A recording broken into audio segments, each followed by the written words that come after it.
as you guys may or may not know, Animazement just recently ended per the Memorial Day weekend. And I just thought, since I couldn't go this year, I thought it would be a really fun little idea to just share with you my past 10 years of experience with Animazement. So my first convention in general was Animazement, and that was back in 2009-ish? Yeah, it was 2009. And this was my last year of middle school. No, it was my second year of middle school. I was in 7th grade. And it was the very first time that my parents let me spend any significant time with anyone outside of our family. I went with my 3 best friends at the time. We traveled all the way to Raleigh for our very first convention of all time, to be one of many. So I had saved up all year my little $200 for, I mean, like, for an 11-year-old, that is an ungodly amount of money. But I mean, like, now that it's been 12 years later, that's actually that's not back then. They had Friday, Saturday, and Sunday passes, and each one looked different. So I get up to the register, I give them my little $45, and they give me this Saturday registration pass. And they also had like these really cute zodiac symbols. So every year they had a different zodiac symbol. I always get a badge for my badge. So this one is Vincent Valentine from Final Fantasy. And before this, I had actually never played a Final Fantasy. 12 years later, I still haven't played a Final Fantasy. But he's still my favorite character, okay? He's still my favorite character. So while I was going through my parents' old stuff, I found my giant green folder. This folder has kept all of my programs from every convention I have ever been to since Animazement 2009. So, oh god. Oh god. Okay. This is Animazement 2009's program book. Like I said before, it was based on the zodiac, and this was the year of the cow, or the ox. On the front is like these really cute little oxen for everybody, and then on the back it's like this really cool bull. Good stuff. Ta-da! And oh my god, look at that. Jesus Christ. That's the year of the rooster that they had. I don't know if you guys can see it. It refuses to focus for me. But this was my favorite for the year of the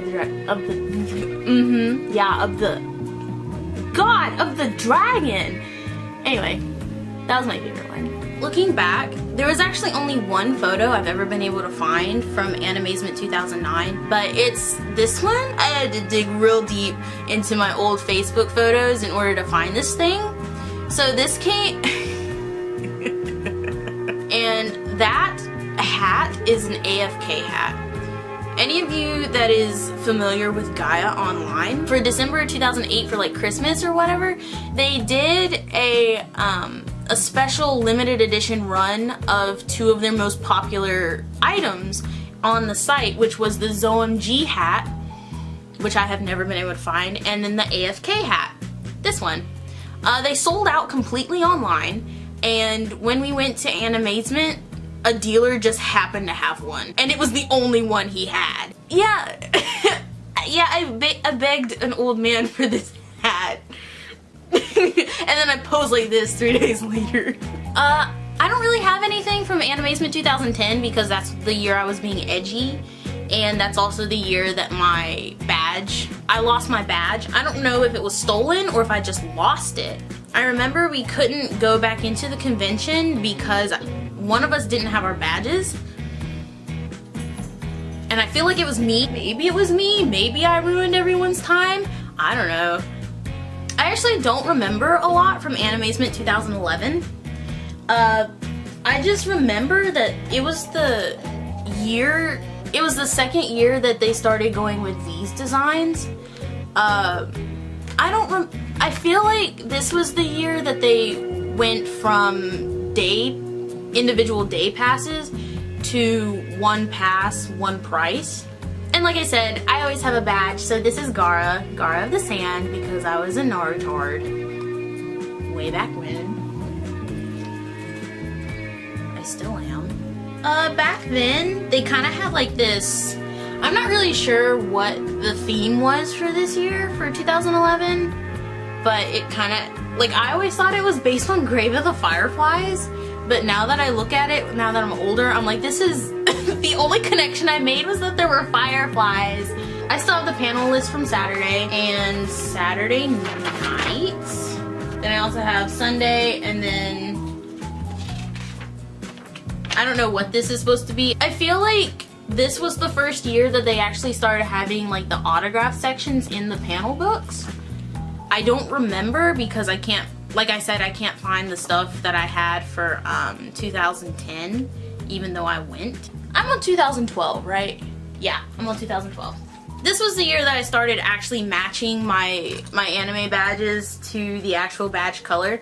So I got Rinjiabara because at that time I was binging Bleach for like the 4th time. So like it was a super awkward time for me, and like you could tell, you could tell, like look at these images, like they scare me every time I look at them, like, ugh. Okay, so this was just before they started barring glomping. Now, if you're not familiar with the term glomping, God rest your soul. It was the absolute cancer of all conventions. Glomping is where like someone would get really excited to see a particular character or someone they knew. So they would run at high speeds down the hallway and hug you to where it was basically like they tackled you to the floor. And back then, like, you saw it a lot. And so I remember like meeting this Deadpool cosplayer, and like I came like this close to glomping him, and you can see it in the photo. And then like ew. And then this was taken like after we came from the dealer's room. Fun story about this photo is like it was taken like 2012, so like this was well before Fairy Tail became an anime. So the only people that you would really see cosplaying from them were people that were like, of course, reading the manga. So when I went to go talk to these people, they were like super excited that I even knew what Fairy Tail was, that I liked Hiro Mashima, and I was just like, oh my god. So like I said, as I may have mentioned before, I don't know, I grew up with a lot of Hiro Mashima stuff, mainly Groove Adventure Rave. And so when I saw Haru and Ellie walking around, I got super excited. And they got excited because they were like, we didn't think anybody would know who we were. And I'm like, yeah, I've read all the manga. Like, that manga was my livelihood within middle and high school, so I was pretty excited. With 2013, they had this really cute, badge. That was the year that I did the 150 anime challenge, which is basically where you watch 150 anime that you have never seen before, all within 1 year. But anyway, that was the year that I watched Madoka Magica. So of course, I got a Homura Akemi badge to go along with mine. And that's important because I will talk about that. So for this year, they had 2 books. They had the event guide, and then they had like a guest guide, which I thought was really cool. I thought it was kind of cute. However, this was extremely inconvenient if you didn't have a bag. But I mean, like, they kind of fixed that later on due to complaints. But yeah, this is the event guide, which I actually don't think I went to any panels. Maybe I did. I don't know. But yeah. So I was very excited to go, and I made sure to go because they had a very particular woman that I really wanted to meet, and her name was Christine Cavanos.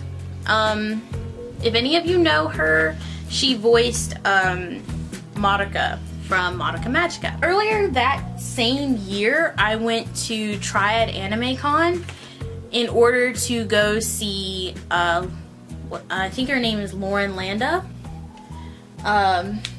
who voiced Mami Tomoe. I had met Madoka and Mami, and I actually got their autographs.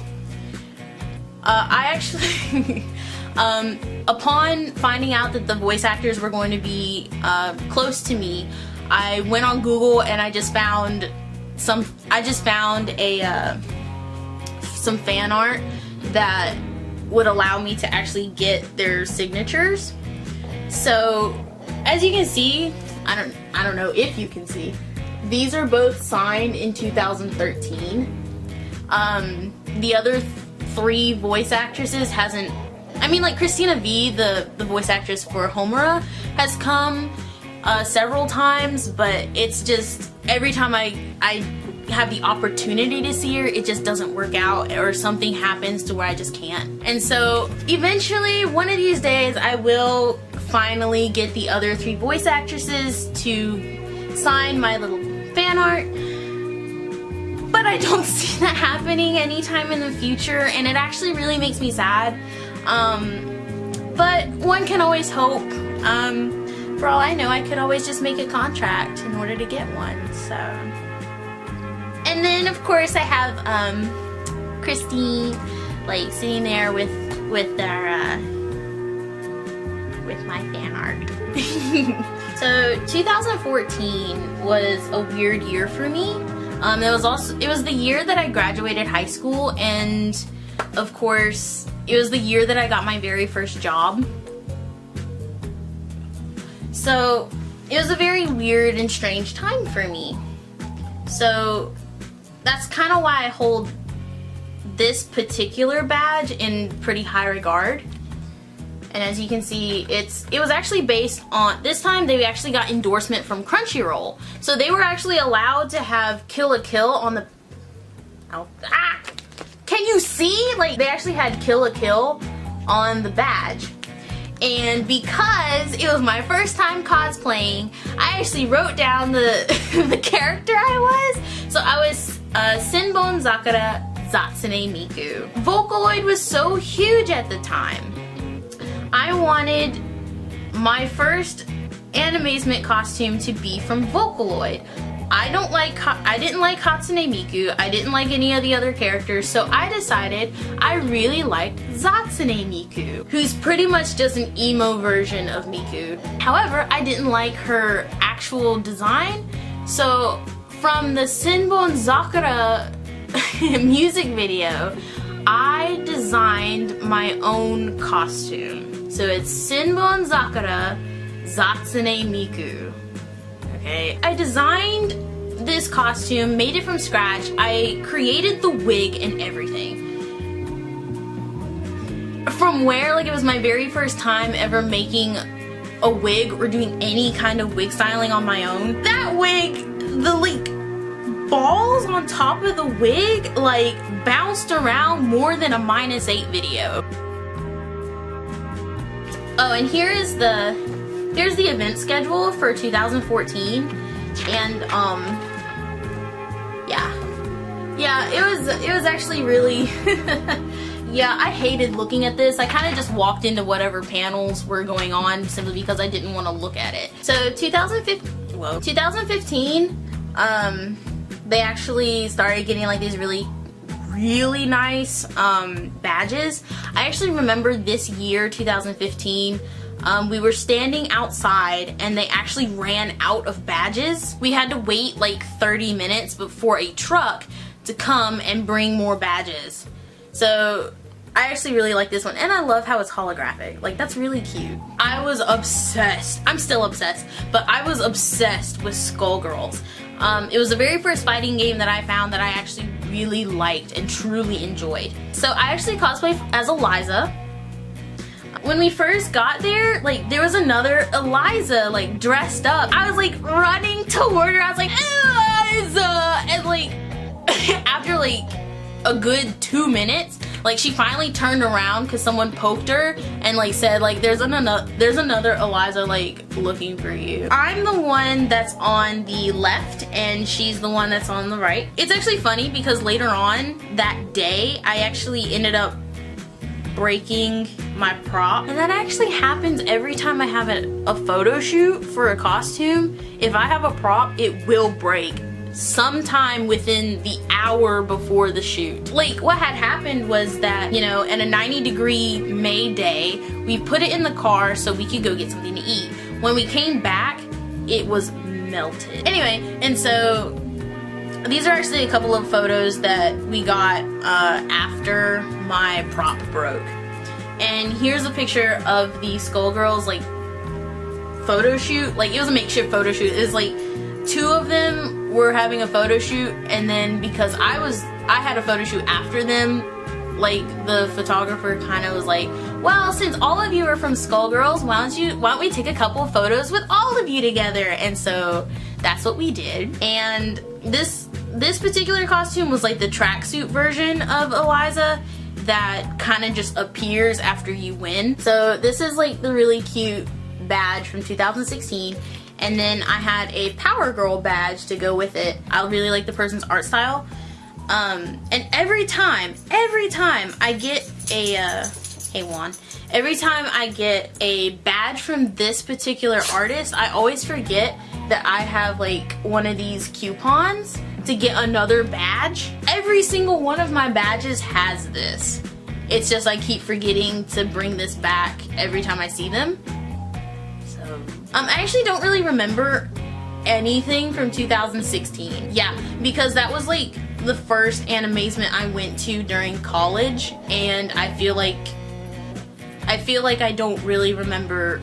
I feel like nothing really happened. 2017, however, I cosplayed as Dr. Mrs. the Monarch, my favorite show of all time, which is the Venture Brothers.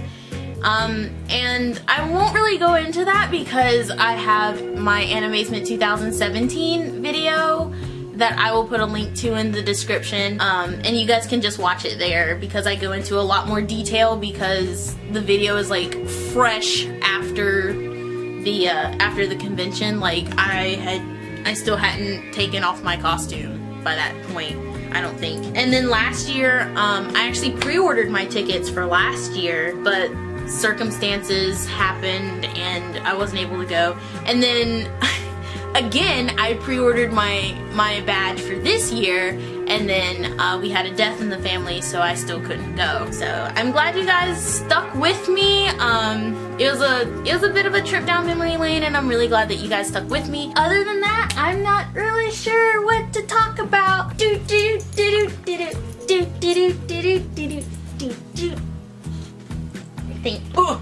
Thanks, Juan. Bye.